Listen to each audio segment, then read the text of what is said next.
Hello students, आज हम पढ़ेंगे क्वालिटिव कैरेक्टरिस्टिक्स ऑफ अकाउंटिंग।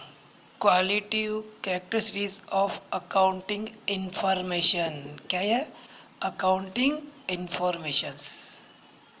हमने कल पढ़ा था लास्ट क्लास में characteristics of accounting. Characteristics of accounting पढ़ा था। आज पढ़ रहे हैं हम लोग qualitative characteristics of accounting information. Accounting information यानी कि अकाउंटिंग की जो सूचनाएं हैं उनमें क्या क्या क्वालिटीज़ होनी चाहिए, उनकी क्वालिटीज़ विशेषताएं जो है वो क्या क्या है। फोकस करना प्लीज़ आप लोगों को मेरी लैंग्वेज पे, मेरे टॉपिक पर। क्वालिटिव कैरेक्टरिस्टिक्स यानी अच्छी विशेषताएं, गुणवत्ता वाली विशेषताएं किसकी? अकाउंटिंग इंफॉर्मेशन की। क्योंकि अकाउंटिंग इंफॉर्मेशन बिजनेस के लिए बड़े इम्पोर्टेंट होते हैं, क्योंकि बिजनेस जो डिपेंड होता है वो अकाउंटिंग इंफॉर्मेशन के। अकाउंटिंग इंफॉर्मेशन इतनी इम्पोर्टेंट होती है कि उसका यूज़र्स उसको यूज़ करता है तो कई बार अगर अकाउंटिंग इंफॉर्मेशन सही है तो सही डिसीजन ले पाता है। अगर अकाउंटिंग इंफॉर्मेशन थोड़ी सी गलत ट्रैक पे है, गलत है, तो मैनेजमेंट का या यूजर्स का डिसीजन गलत जा सकता है, इन्वेस्टमेंट गलत जगह हो सकता है, प्रॉफिट की बजाय लॉस हो सकता है। इसीलिए हमारे इस बुक्स में टॉपिक दिया गया है कि आप सही डिसीजन ले सके, अपने यूजर्स जो है यूजर्स तक बिजनेस की actual position, true and fair concept जो है वो इंफॉर्मेशन पहुंच सके।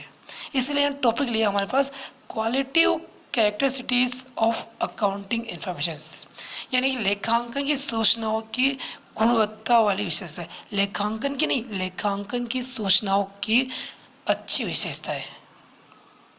लेखांकन की सूचनाओं की अच्छी विशेषता है। यस, तो हम बात करते हैं आगे। किसी भी प्रकार की अकाउंटिंग इंफॉर्मेशन है उसकी अच्छी विशेषताओं में चार विशेषताएं इंपॉर्टेंट है। चार ही है बुक के अंदर और चार ही RRUC, हम इसको शॉर्ट बोलते हैं RRUC। आर बोले तो रिलायबिलिटीज, रिलेवेंस, यू यानी अंडरस्टैंडेबल और सी मतलब कंपेरेबिलिटीज। RRUC शॉर्ट में याद करने का ट्रिक है RRUC। कोई पूछता है qualitative characteristics of accounting information, तो आप बोलेंगे RRUC, रिलायबिलिटीज, रिलेवेंस, अंडरस्टैंडेबिलिटीज एंड कंपेरेबिलिटीज। कंपेरेबिलिटीज यानी कि हमारे पास कितनी चार विशेषताएं हैं। हम बात करते हैं फर्स्ट विशेषताओं की, रिलायबिलिटीज यानी कि विश्वसनीयता, विश्वासपूर्वक, फेथफुल। हमारी अकाउंटिंग इंफॉर्मेशन जो है वो यूजर्स के लिए फेथफुल होनी चाहिए, विश्वास जीतने वाली होनी चाहिए, जिस पर यूजर्स विश्वास कर सके ऐसी होनी चाहिए। मतलब जो इंफॉर्मेशन रिकॉर्ड की गई है उसके ऑल ओवर एविडेंस हमारे पास होने चाहिए। जैसे सेल्स करते हैं तो उसके लिए हमारे पास सेल्स बिल होना चाहिए, परचेज किया गुड्स तो उसके लिए हमारे पास क्या, परचेज बिल होना चाहिए, एक्सपेंसेस पेड किए तो उसके लिए हमारे पास वाउचर होने चाहिए, गुड्स डिस्पैच किया तो ट्रांसफरबिलिटी होनी चाहिए, साथ में डिस्पैच के लिए पेमेंट आया तो उसकी चेक नंबर्स होने चाहिए या बैंक अकाउंट में पेमेंट शो होना चाहिए।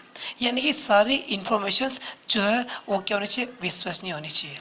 अब आता है रिलेवेंस, यानी कि इंफॉर्मेशंस जो है हमारे पास अकाउंटिंग इंफॉर्मेशंस वो क्या होनी चाहिए, रिलेवेंस होनी चाहिए, संबंधितता होनी चाहिए, प्रासंगिकता होनी चाहिए, सटीक होनी चाहिए, एक्यूरेट होनी चाहिए, उसमें शुद्धता होनी चाहिए।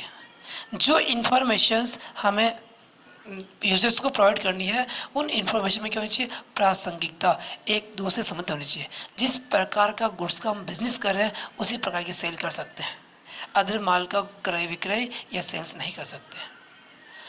गुड्स जो एक्चुअल रेट पे बिका हुआ है उसी रेट पे उसकी अकाउंटिंग होनी चाहिए। मनी मेजरमेंट है वो एक्यूरेसी इसमें होनी चाहिए, रिलेवेंस, संबंधितता होनी चाहिए, प्रासंगिकता होनी चाहिए। अकाउंटिंग इंफॉर्मेशन में थर्ड पॉइंट आता अंडरस्टैंडेबिलिटीज, यानी कि अकाउंटिंग इंफॉर्मेशन ऐसी होनी चाहिए कि आसानी से कोई भी यूजर्स उपयोगकर्ता समझ सके। अंडरस्टैंडेबिलिटीज, उसको प्रकट या प्रस्तुत इस प्रकार किया जाए, प्रेजेंट इस प्रकार किया जाए कि इजीली वो अंडरस्टैंड कर यूजर्स कर पाए उसको।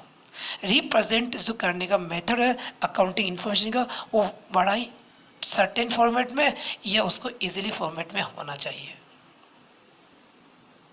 तो मैं बात करूँगा अंडरस्टैंडेबिलिटीज, और जो है वो अच्छे लेवल की होनी चाहिए, देखते ही समझ में आ जाना चाहिए ये नेट प्रॉफिट है, ये बैलेंस शीट की फाइनेंशियल पोजीशंस है, ये हमारा परचेज है, ये हमारी सेल्स है, ये ओपनिंग स्टॉक है, क्लोजिंग स्टॉक है।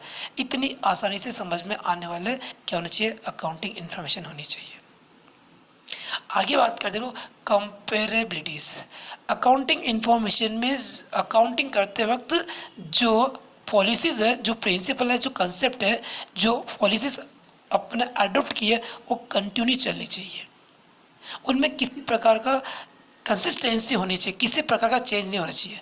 उनमें लॉन्ग टर्म क्या होनी चाहिए, कंसिस्टेंसी, यानी स्थिरता होनी चाहिए। एक साल जो हमने अकाउंटिंग का मेथड अपना लिया वो कंटिन्यू आने वाले साल में चलेगा, जब तक कि कोई एक्सेप्शनल केस नहीं हो, कोई चेंज अकॉर्डिंग टू गवर्नमेंट नहीं किया गया हो।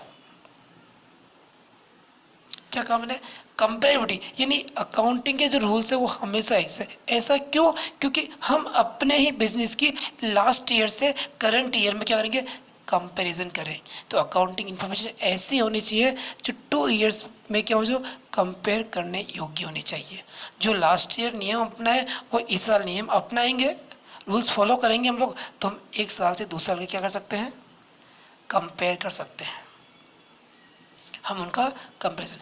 या फिर हम यूँ कह सकते हैं कि यूनिफॉर्म सिस्टम अकाउंटिंग में, जितने भी अकाउंटिंग करने वाले पर्सन हैं उन सब ने जो रूल्स फॉलो किए वो हमें भी करने चाहिए। जिससे क्या होगा, हम अपने बिजनेस का कंपैरिजन किसी और बिजनेस के साथ कर सकते हैं। तो अकाउंटिंग इन्फॉर्मेशन ऐसी होनी चाहिए जो बिजनेस की इन्फॉर्मेशन का कंपैरिजन करने के लिए उपयुक्त हो, फेयर हो। क्या हो, फेयर हो। तो 4 क्वालिटी इन्फॉर्मेशन हो जाती है। First, reliabilities, relevance, understandabilities and comparabilities। कितनी हुई, 4। RRUC एग्जाम में कभी भी 2 नंबर 3 नंबर पूछा था कि क्वालिटी कैरेक्टरिस्टिक्स कौन कौन सी बताइए, तो आप क्या कहेंगे, reliabilities, relevance, understandabilities and comparability. I think ये कंसेप्ट बहुत क्लियर है। अब आगे हम पढ़ेंगे ऑब्जेक्टिव ऑफ अकाउंटिंग। क्या पढ़ेंगे, objective of accounting. Yes, objective of accounting के मैं बात कर रहा था। ऑब्जेक्टिव ऑफ अकाउंटिंग मतलब लेखांकन के उद्देश्य। ऑब्जेक्ट क्या क्या है, हम अकाउंटिंग करते हैं इसके पीछे क्या उद्देश्य है, क्या ऑब्जेक्ट है, मेन मोटो क्या है, अकाउंटिंग का मेन मोटो क्या है, हम उस पर भी डिस्कशन करेंगे। मेन ऑब्जेक्ट है 6 ऑब्जेक्ट है, कितने हैं, 6 ऑब्जेक्ट है। फर्स्ट मेरे पास है maintenance of records of business transactions, यानी कि बिजनेस के जितने भी ट्रांजेक्शंस होते हैं उनका रिकॉर्ड रखना। टोटल गुड्स कितना सेल किया, टोटल गुड्स कितना परचेज किया, ओपनिंग स्टॉक कितना है, क्लोजिंग स्टॉक कितना है, एक्सपेंसेस कितना पेड किया, रेवेन्यू कितनी जनरेट हुई, इन सब बिजनेस ट्रांजेक्शन का रिकॉर्ड लिखना, यानी इनकी अकाउंटिंग प्रॉपर वे में इनको नोट करना। क्योंकि बिजनेस के सारे ट्रांजेक्शन हमें याद नहीं रहते हैं और एक पर्सन बिजनेस को ऑपरेट नहीं करता है। इसीलिए क्या है कि फर्स्ट जो ऑब्जेक्ट है वो क्या, maintenance of records of business transactions. Second object है, हम बिजनेस करते हैं तो हमारा मेन मोटो होता है हमें प्रॉफिट होगा या लॉस होगा, इसकी कैलकुलेशंस करना, इसकी कैलकुलेशंस करना। तो सेकंड ऑब्जेक्ट होगा calculations of profit and loss, calculations of profit and loss, calculations of profit and loss. Third हमारे पास ऑब्जेक्ट होता है ascertaining of the financial position, हमें ये पता होना चाहिए कि हमारा बिजनेस की फाइनेंशियल पोजीशन कितनी है, हमारे फेवर में है या हमारे फेवर में नहीं है, बिजनेस आर्थिक स्थिति कितनी मजबूत है, कमज़ोर है या मजबूत है। यह जानकारी हमें कहाँ मिलती है, अकाउंटिंग से मिलती है। तो अकाउंटिंग का तीसरा ऑब्जेक्ट क्या होता है, ascertaining of the financial position, business की फाइनेंशियल पोजीशन की जानकारी लेना या उनको ज्ञात करना, बिजनेस की फाइनेंशियल पोजीशन वित्तीय स्थिति की जानकारी प्राप्त करना। इसके बाद बात करते हैं हम लोग प्रोवाइडिंग, फोर्थ जो ऑब्जेक्ट है, फोर्थ नंबर का ऑब्जेक्ट, ऑब्जेक्ट कौन सा है, फोर्थ नंबर का, providing accounting information to users. चौथा जो हमारा मेन उद्देश्य है अकाउंटिंग का, कि इंफॉर्मेशंस गवर्नमेंट को टैक्स के लिए रिक्वायरमेंट होती है, टैक्स के लिए रिक्वायरमेंट होती है, ऑनर्स को प्रॉफिट के लिए रिक्वायरमेंट होती है, बैंकर्स को लोन के लिए रिक्वायरमेंट होती है कि लोन इनका प्रोवाइड किया जाए या नहीं किया जाए, एम्प्लॉय को बोनस के लिए रिक्वायरमेंट होती है। तो जो इंफॉर्मेशन के जो अपनी अकाउंटिंग इंफॉर्मेशन के जो यूजर्स है उन तक क्या करना है, अकाउंटिंग की इंफॉर्मेशन प्रोवाइड करना, ये हमारे पास फोर्थ ऑब्जेक्ट है, providing accounting information to users, accounting का फोर्थ ऑब्जेक्ट। इसके बाद बात करते हैं फिफ्थ, फैसिलिटेटिंग टू मैनेजमेंट, यानी कि मैनेजमेंट को बिजनेस के डिसीजन लेने में हेल्प करना, कि बिजनेस को किस एरिया में इंक्रीजिंग करना है, किस कौन कौन से प्रकार के गुड्स हमें और इंक्रीज करने हैं, उनकी सेल इंक्रीज करनी है, उनको हमें स्टॉक ज़्यादा मेंटेन करना है, कम करना है, ये सारी कहाँ कहाँ एक्सपेंसेस जो है वो एक्सेस जा रहा है, कहाँ कम जा रहा है, ये कई प्रकार के डिसीजन लेने में क्या करता है, अकाउंटिंग मैनेजमेंट को हेल्प करता है, उनको सुविधाएं प्रदान करता है। अकाउंट्स क्या करता है, उनको सुविधाएं प्रदान करता है, उनको हेल्प करता है। तो फिफ्थ जो हमारा ऑब्जेक्ट हो जाएगा, फिफ्थ जो हमारा ऑब्जेक्ट है वो क्या है, फैसिलिटेटिंग मैनेजमेंट, यानी मैनेजमेंट को क्या करना, हेल्प करना। वो छठा है प्रोटेक्टिंग बिजनेस एसेट्स, बिजनेस में हमें यह पता रहता है कि हमारी बिजनेस की जो एसेट्स है वो कितनी कम होती जा रही है, ताकि हम उसकी रक्षा कर पाए और इसके बदले में हम लोग क्या कर पाए, उनके लिए प्रोविज़न कर पाए, कि हमारा फर्नीचर है सपोज़ हर साल यूज़ में आ रहा है, डेप्रिशिएट हो चुका है, वैल्यू कम हो चुकी है, तो हम तैयार हुए नए फर्नीचर के लिए पेमेंट की व्यवस्था करके रखें, तो ये कम हो जाएगा, ख़त्म हो जाएगा, तो नया एसेट्स हम वापस ला पाएंगे, तो प्रोटेक्ट कर पाएंगे जब हमने इसकी अकाउंटिंग मेंटेन की होगी कि इसकी वैल्यू कितनी है, एसेट्स की कितनी डिक्रीज हो रही, कितनी कम हो रही। तो ये हमारा छठा था प्रोटेक्टिंग बिजनेस एसेट्स, बिजनेस की चाहे किसी भी प्रकार की एसेट्स हो उसकी रक्षा करने के लिए उसका रिकॉर्ड रखते हैं। तो चौथे अकाउंटिंग का मेन ऑब्जेक्ट क्या हो गया, ऑब्जेक्टिव ऑफ अकाउंटिंग कितने प्रकार की है, 6 प्रकार की। फर्स्ट क्या है, maintenance of records of business transaction, records of business transactions क्या है, maintenance of record of business transactions.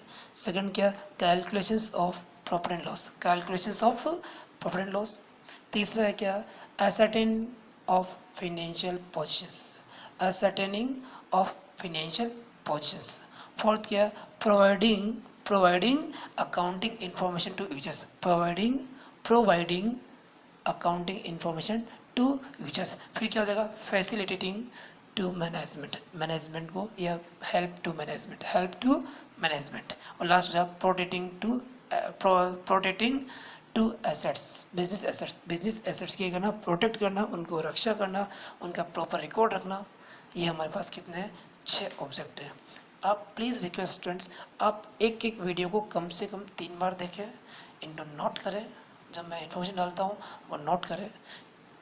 Video बड़े होने की वजह से मैं डायरेक्ट व्हाट्सअप नहीं कर सकता, क्योंकि व्हाट्सएप पर केवल 17 MB की ही क्या आती है, वीडियो आती है, और जबकि मेरे पास जो है ये बहुत बड़ी लेवल की MB होती है, इसमें लगभग 200, 300, 500 तक का इसमें क्या MB की फाइल होती है, वो व्हाट्सएप पे नहीं चल सकती है।